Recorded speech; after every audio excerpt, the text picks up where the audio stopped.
Alright everybody, I have not made any content or videos in a substantial amount of time. Corona, that happened, school has happened, my collection has gotten a lot bigger, so I hate to be samey and just make another collection video. Sorry if you can hear the blower outside. Anyways, I hate to be samey and just make another collection tour video, but for the time being, that's like the most efficient thing that I can do right now. I'm working on other videos that are probably going to come out soon. So if you're gonna look forward to that, then look forward to that.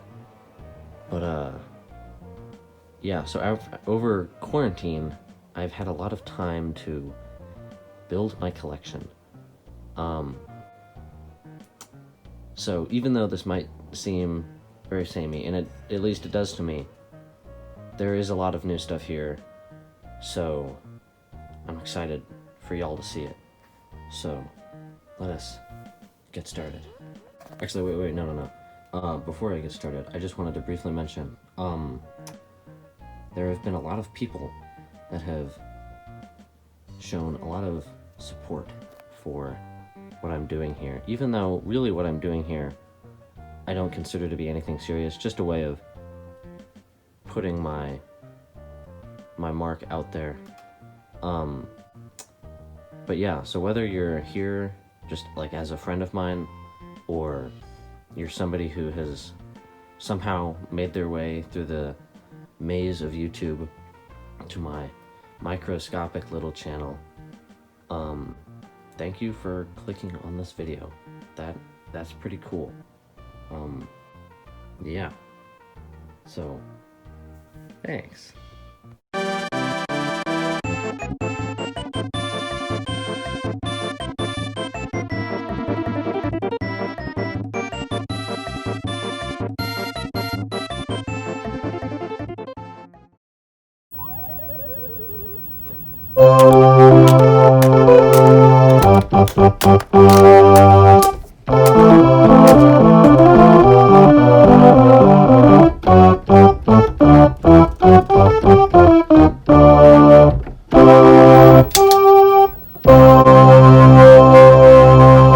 Alright, so now my collection is in, like, instead of 3 different parts being the shelf, the console tower, and the armoire, it's kind of in like 5 parts. We have this Atari shelf that I built over quarantine, and then of course these 3, and I also have a few little shelves that I put up there.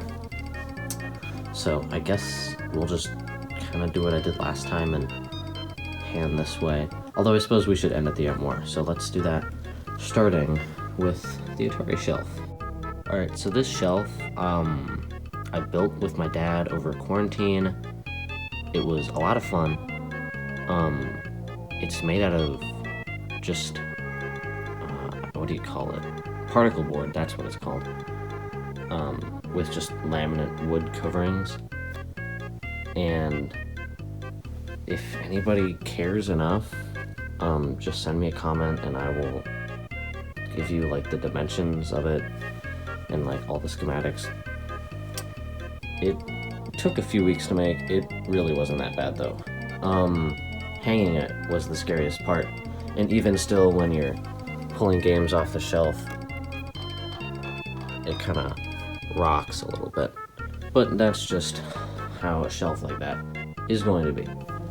So let's just go top to bottom. Here are all my Super Nintendo games.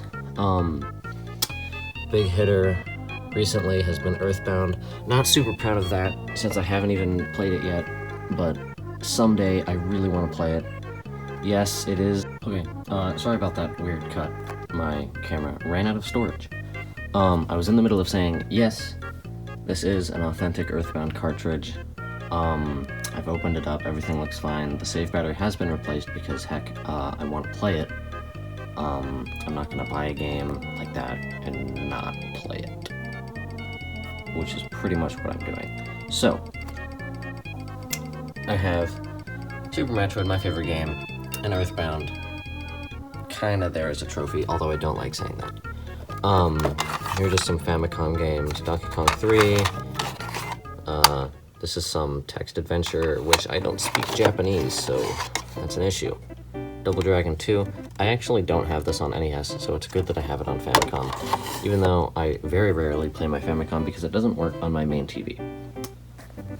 Alright, so I made the decision with all of my Atari games to switch to doing them by publisher. Of course, these are all the Activision games.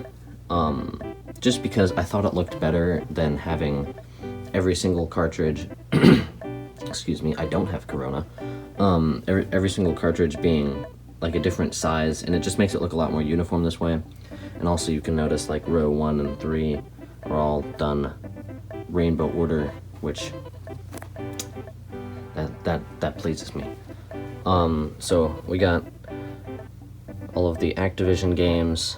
I don't have Pitfall 2. That's like one of the last Atari games that I'm actually looking for. High Magic games. Dragonfire is one of my favorite. Trick Shot's also pretty fun.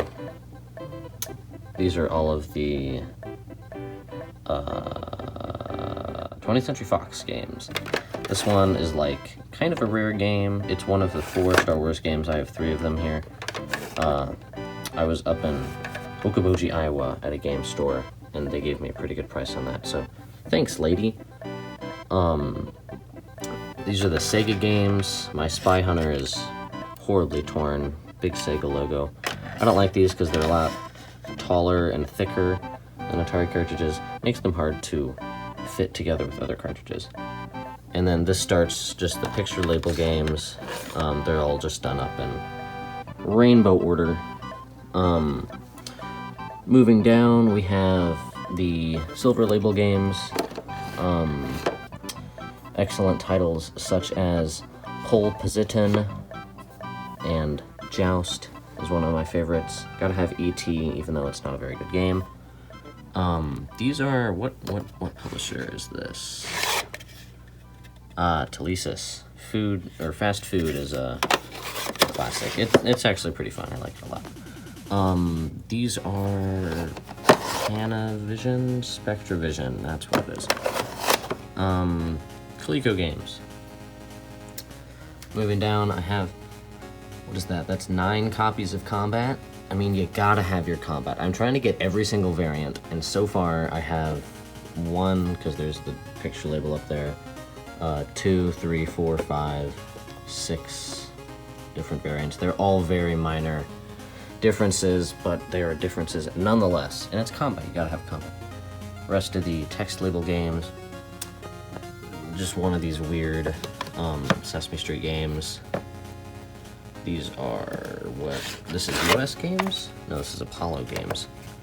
Sorry, I don't know my Atari publishers very well.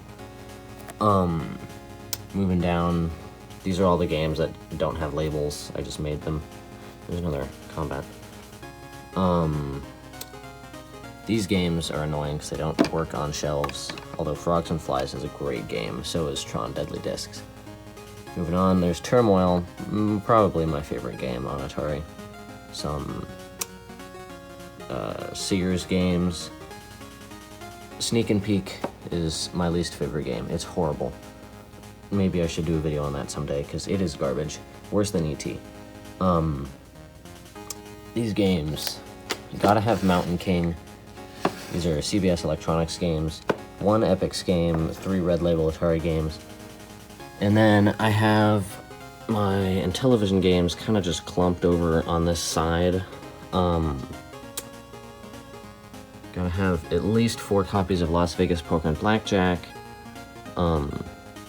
Other than that, there's not a whole lot here. Pac-Man on Intellivision is kind of rare. I also love Venture. And sorry for all the zooming in and out, I should stop doing that.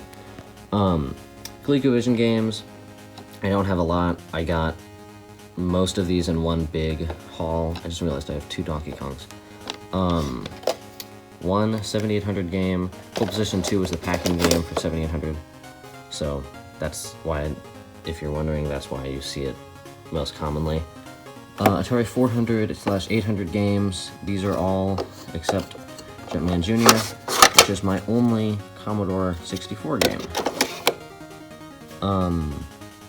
I just recently managed to piece together a working 400, and yes, piece together is the right word. It was a lot of work.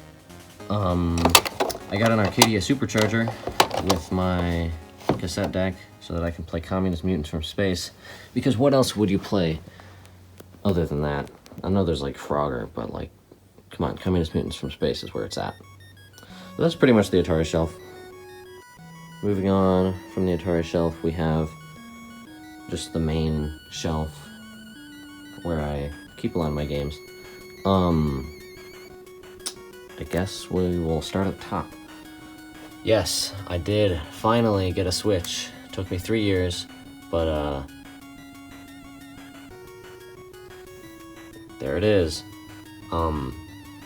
This is a Vader Atari. This is like the small square box version. They had a rectangular box, but this is I think it might be the earlier version. I can't remember for sure. No, I think it's the later version that has the square box. Got that at an estate sale. Some books, How to Win at Game Boy Games, Jeff Rutherford books are the best, Nintendo Power, stuff like that. Box to my Sega Saturn, I just have like cords and cables in there. I think I have some Super Nintendo controllers in there, but I'm getting deja vu. I probably said that earlier in my last one. Behind these games are just all Intellivision games, but these games themselves, these are mainly just boxes. They're all just boxes. They have nothing in them except this one, which is sealed. Yeah. This used to be the only box Super Nintendo game that I had, but look, now I have 5 more. Soul Blazer is like the only really notable one here, just because it's kind of rare. I got a complete unboxed version of that for kind of the price that you'd pay for a loose version, so that was a good deal. And I was just gonna sell it and then buy Earthbound, but I decided no, I want to keep it because it's a fun game. And now I'm a lot of money in the hole. N64 games in the box. Look, I have both launch titles. That was a fun day. I got box protectors for all of my like kind of cardboard box games, and that was also a fun day. They're really great. I got them from, what was it, boxprotectors.com? Like videogameboxprotectors.com? I don't know, I'll find it and put the link in the description. Sega Genesis boxed games, I really don't have a lot of these, but these are what I have. Most notable titles are probably these 3. And of course, Sports Talk Joe Montana 1993. Moving down, I have my Nintendo games, and yes, I refer to the NES as Nintendo. So if that gets confusing, I'm sorry, but it's going to be more difficult for me to say NES than Nintendo than it is for you guys to just remember. Here's Rob. I got a Rob. I've always wanted a Rob, but now I have Rob, and he's mine. He holds my TV remote. My CIB Game Boy, although technically it's not CIB because I'm missing the headphones. So yeah, here are all my NES games. I just recently beat Castlevania, and a super cool guy on Reddit sent me Castlevania 3. So that's been a lot of fun, actually. I was playing that quite a bit when I got it, and then I accidentally kicked the Nintendo, and it stopped working. So, that was unfortunate. But thanks to that guy, if you're watching this video by some insane coincidence, yes. Crazy Creatures is a great game. Thank you, Mike Matei.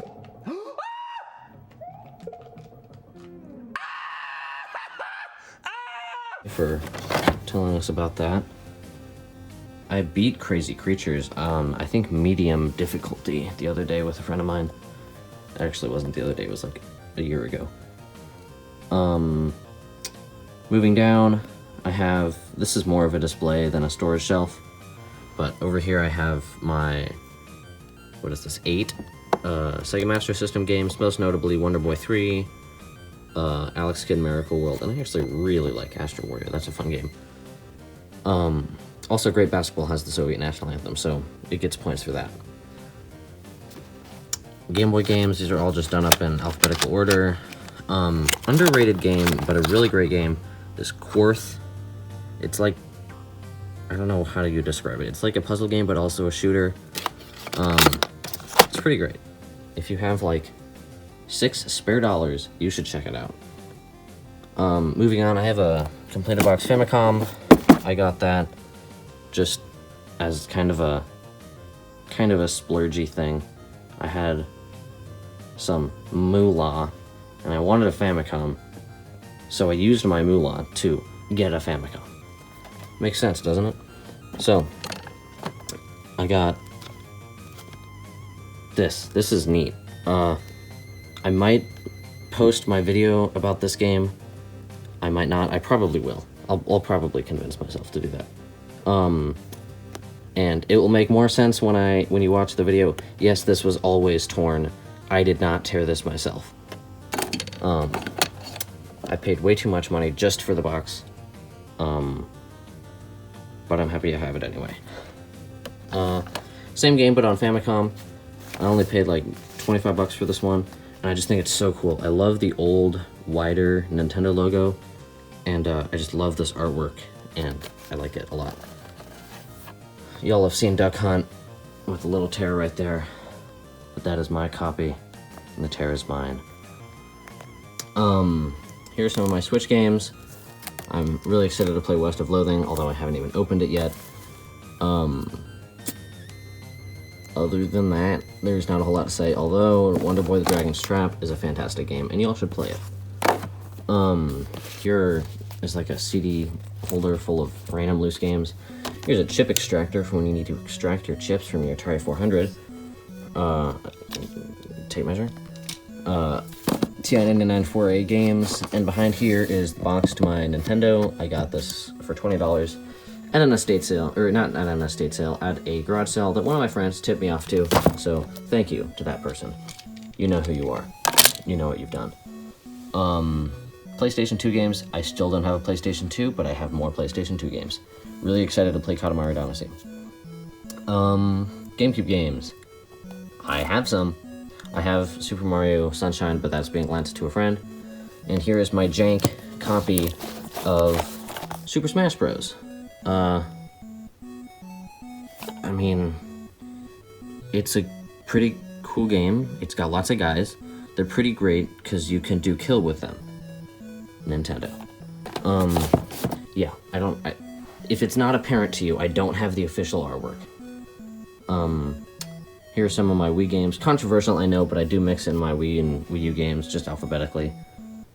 Because, I don't know. I don't know why I do that. DS games down here, 3DS games, Super Game Boy, Game Boy Advance game.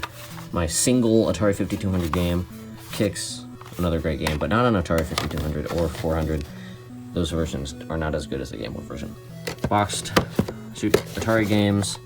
This is the Game Boy GameCube player disc thing. Back here, you can just barely see it through here, but this is a brand new Atari 2600. It has been opened, but if you had seen the contents yourself, you would have agreed it is brand new. So I just keep it in there, away from the sunlight and hidden forever, where nobody will be able to enjoy it. Wii games. Wii Party doesn't have the disc because I lost it when I was like 8. And I'm upset because it's kind of a rare game now. But anyways, that is the main shelf in all of its glory. Okay, taking a quick 360 from the shelf and the Atari shelf, we got these little shelves over here that I built next to this dangerous gas line. Here's all of my N64 games. I made these end labels for them. They're really, they're very simple to make. Literally just X-Acto knife to cut the edges. I think this must be like 3/4 inch masking tape and a Sharpie. This is another Mario 64. I don't know why I have two. And here is Ocarina of Time. I loaned this to a friend of mine for the duration of when I made these end labels. So that's why that one doesn't have an end label, and that one doesn't have an end label because I don't need to put an end label on it. Because I'm not going to use it, because I already have one. My NES Advantage is up here because it looks cool up there, and I like it. I like it. It's good. Here's the box to my Zapper. I bought this at the same time that I bought my Square Box 4-switch Vader Atari. Same estate sale, and it's where I keep my spare video game box protectors. Moving down, I have my Sega Genesis games. They're finally out of that tiny little box inside of that shelf that they were in last time. So look, now you can look at them, and now you can catalog all of the games that I have if you're some kind of creep who likes to do that. Yeah, I got Berenstein Bears Camping Adventures. I got 2 Jurassic Park games. I have Predator 2. Apparently that's kind of a rare game, but I don't know. And best of all, I have 2 copies of Sports Talk Football 93 with Joe Montana. Actually, wait, no, take that back. Action 52 is the best. Anyway, so that's these little shelves. Just a brief little thing here. I have some arcade marquees. I love them. I got them from a sweet lady on Mercari. If you don't know what Mercari is, go check it out. But only if you're in the United States, because elsewhere it is not existent. I bought Defender from her, and then I was like, oh my gosh, these are so cool. And I bought Q*bert and Pac-Man. This one's really thick acrylic, so I can't, whenever I hang it, it falls off. So if anybody has any tips on how I should hang these, please let me know.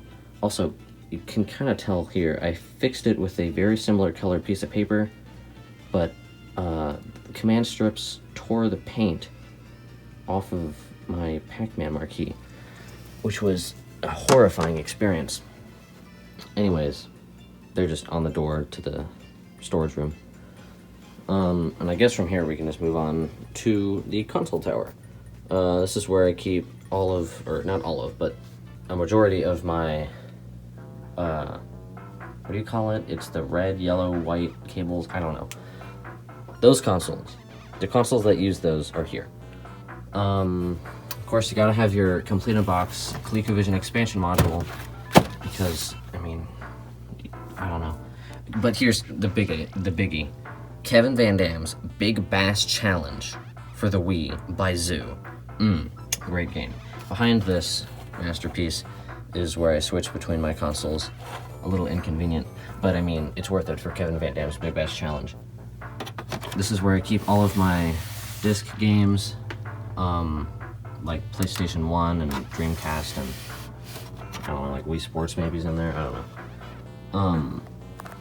Sega Genesis, Model 1, Sonic. There was a time that I wanted to beat Sonic, and I might do some video about that. Then I have this Nintendo here, which I bought because it has a nice sticker on it. And I just wanted a spare Nintendo. Super Nintendo, Luigi, some Amiibo. I was playing Soul Blazer the past few weeks. It's fun. N64, Marrow, Carboy, Dreamcast and GameCube with the Game Boy Player, GameCube Game Boy Player attachment. I hate that name. PlayStation 1 and Xbox 360, which a friend of mine donated to me. So thanks to you. You know who you are and you know what you've done. Different person though. So yeah, that's pretty much the console tower and all of its beigeness. Moving like not even 3 inches to the right, we have the armoire. So before I open it, which is actually kind of difficult because the hinges are weird, I just want to point out the stuff on top. I have my Mammoth 5200. This is the 4-port model. The serial number on this is actually kind of low. Although, to be honest, they didn't really make a lot of 5200s, and nobody bought them. So, who cares?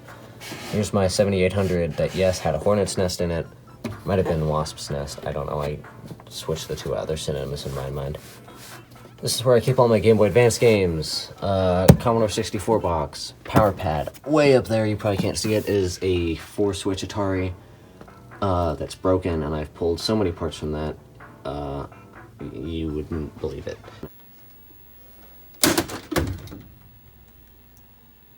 It's actually like probably more like 2. Here's my broken Atari 400 that I got to fix my working one for $20. So yeah, now let's see if I can, actually that was really easy. I have this wire here because the door, it likes to close on itself, so I just tie it right there. And we'll open this door here. Give you a nice view of its contents. Got some of these NES, Nintendo Power posters, and I like this poster a lot, it's cool. Although the controller ports on the Super Nintendo are slightly different from how they are on a real Super Nintendo, and the Nintendo logo is raised as opposed to set into the plastic, which I think is interesting, and probably nobody else does. Starting over here, we have my NES complete in box games. I got all of these except Batman from one guy at a garage sale, along with a Nintendo, a top loader, a Model 1 Sega Genesis, controllers and cables for all of it, as well as probably 60 more Nintendo games, and 30 or so, no, not 30, what am I talking about, maybe 15 Genesis games, all for the great price of $60 at a garage sale. So that was cool. That was probably my best find. Moving on, Magnavox Odyssey 2 games, because you know you gotta have your Magnavox Odyssey 2 games, and you have to sort them by Challenger series and boring ones. We got Magnavox Odyssey 2 box here. I don't know what's in here, but I feel like I left stuff in here, probably just packing material.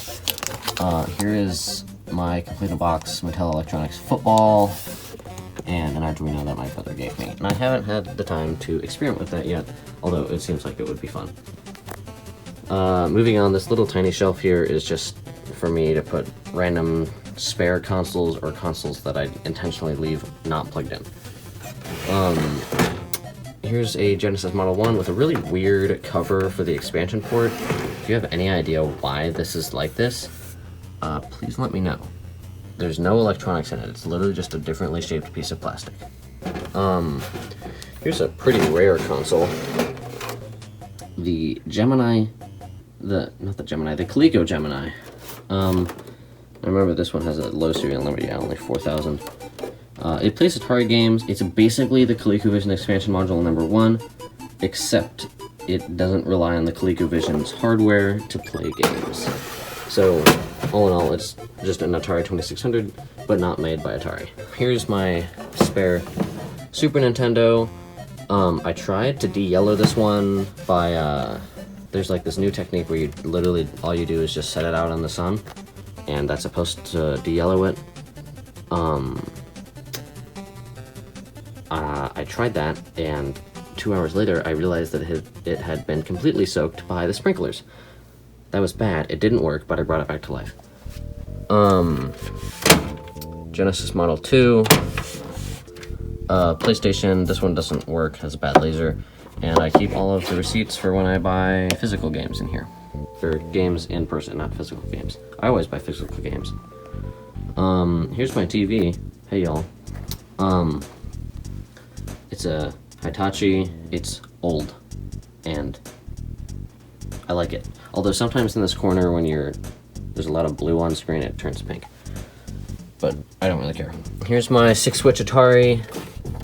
I used to use a 4-switch, but since I got that basically brand new 4-switch, I switched out the 4-switch for the 6-switch. Wow.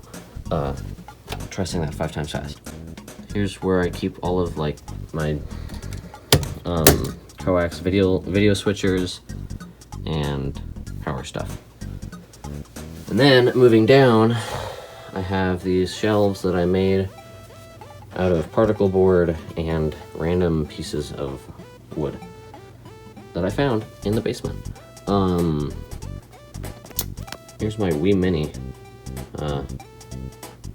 It's red, but all Wii Minis are red. ColecoVision, I love the look of the ColecoVision. It looks neat, and I like it. Although, for some reason, and if anybody knows what's wrong, please tell me, because I want to be able to play Donkey Kong. My ColecoVision is constantly registering a write input. And it's not the controllers. It's not the controller ports. Something is wrong, and I don't know what it is. Here's my Intellivision. It's neat. I don't have an Intellivision 2, and I honestly don't really want one. But, you know, if I'm going to get one, then I'll keep it. Here's my working Atari 400. Oh my gosh, this was a long project to get this thing to work. But it works now, so cool. Top loader. Magnavox Odyssey 2. Right here is an excellent showcase of the 2 worst keyboards in the entire world. These keyboards are absolute garbage. You may as well be typing on a granite countertop because these things are so horrible. So that's like the main section of the armoire. But I have these drawers where I keep controllers and stuff. These are all Nintendo controllers. Yep. These are all not Nintendo controllers, and then some Nintendo controllers that didn't fit in there. Sega Dreamcast controllers, Sega Genesis controllers, Xbox controllers, the Konami Justifiers in there somewhere for some reason, and I don't have any games that support it. NES Max, this is the Hudson Famicom, like, turbo controller, I don't know. Came with my Famicom, so there it is. These are all of my handhelds. I recently got an Atari Lynx. It doesn't work, and I might try to fix it, but honestly, I'm not going to do anything if the only game I can play is Tournament Cyberball. Moving on, I have a bunch of Sega Game Gears. This was the only one that kind of works. I have a 32X. I don't have the power cord for this thing though, so whoops. Game Boy Pocket. Game Boy Pocket. Game Boy Pocket. There was a time in my life when I wanted to collect all the colors of them, so I added this one to my collection and I didn't buy any more. Game Boy Advance. Game Boy Advance SP. This is like a weird 70s electronic poker game. If you recognize this thing, this red thing, then you're old. Or you're just really smart. Oregon Trail handheld thing. The Game Boy camera. The Game Boy printer. 2 DS lights. A DSi that I got at the garage sale for $5. The top screen doesn't work though. DS. Fat DS. This is the Game Boy that I actually use. Because, well, where's the other one? There's another one in here somewhere, but it's broken. And I don't use it because it's broken. Two DS's, one of them was my brother's, and he kind of just forgot that he owned it, so I kind of just inherited it. I have a bright pink 3DS upstairs that I got at a garage sale for $3. So that was neat. I just found a weird, like, felt circle in here, and sorry, I stopped talking because of it. Yeah, $3, 3DS. Makes sense, doesn't it? Alright, moving on to this bottom shelf where there's a lot of garbage. This little cardboard box is where I keep, like, manuals and, like, adverts and, like, posters and stuff. As well as the bag to a Virtual Boy. This is the bag that the Virtual Boy came in. I don't have a Virtual Boy, but I have the bag. Here is a 16K RAM board for an Atari 400 that was involved in the process of fixing my Atari 400. Wasted money. Because it didn't have a bad RAM board, and now I'm stuck with this. More stuff. This is like where I keep random stuff, like batteries, like 357 batteries? I don't know. The sunglasses for Rob, the thing for my GameCube, the RF shielding thing for the 32X, springs from Atari games, the save battery from Earthbound. Yeah, I don't know. Stick stand. It's the stick stand. Here's my power base converter. It's neat, although it's red on one side. But all of them are red on one side. I just don't know if I agree with that design choice. Gotta have your Thomas the Train plug and play. And that is it for that. I guess we'll move on to this box. I have things in here. Things that were made by Atari and Magnavox. Just Atari controllers. This is kind of a rare one. This is the Sears Video Arcade 2 controller. It's kind of useful because it's a paddle and a joystick, but, like, who cares? Yeah, there's other stuff in there, but it's not important. So yeah, that is the armoire, and that pretty much wraps it up for my video game collection tour. This was filmed on, let me check my watch. This was filmed on November 7th, 2020. So really not a whole lot of time has passed since the last video of my collection tour, but a lot has changed, and that's neat. So thanks for watching. If I post new stuff, then you should watch that, because that would be cool. And yeah, thanks.